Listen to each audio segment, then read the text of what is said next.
All right, guys, so let's talk about the after repair value, the ARV. One of two most important calculations you'll do, the other being the estimated repair cost. This right here is the ARV. What does the ARV mean? What does it even mean? It is the value of the home after it's been completely renovated, right? So this is when your buyer buys from you, they do the full renovation, top to bottom, make it beautiful. What's the value of that home after that happens, right? So how do we find the value? We use comparables in the area. We use what's called comps. That's short for comparables. Comps are renovated homes within a close distance of the subject home. That can be half a mile radius. That can be 0.25 miles radius. That can be the subdivision that it's in, same street that it's in. We're going to go over all that in the actual examples that we have following this chapter here. But you want close by homes near the subject home. That's the homes that you're going to use for your comps. And when you're comping, you want to use homes that have similar stats, right? You want to use homes that have similar beds, baths, square footage.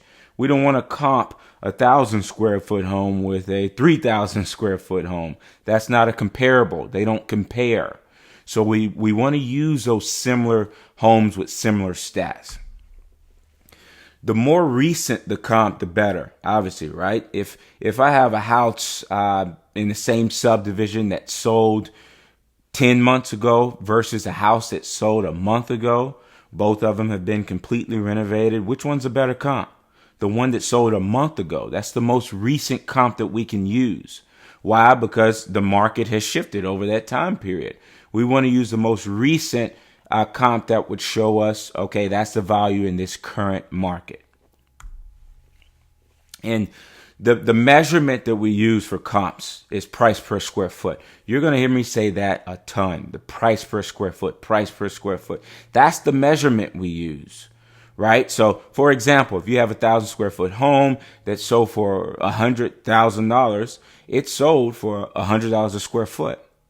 That's just one example. That's as simple as it gets. So we'll use that metric, that measurement for all ARVs and all comps, everything, price per square foot. And that's just a quick rundown of what it is. For ARV, finding the ARV, it takes practice. It takes a lot of reps to do it. You won't be perfect your first time. You got to keep comping properties, keep understanding how to do it. So I put you have multiple examples following this lesson right here. Multiple examples in different locations. Do not skip any of those examples. I tried to spread it out across the U.S. to give you different fields of different markets and how to comp and give you more reps. But the more and more you comp properties, the better you'll get, guys. I'll see you in the next chapter.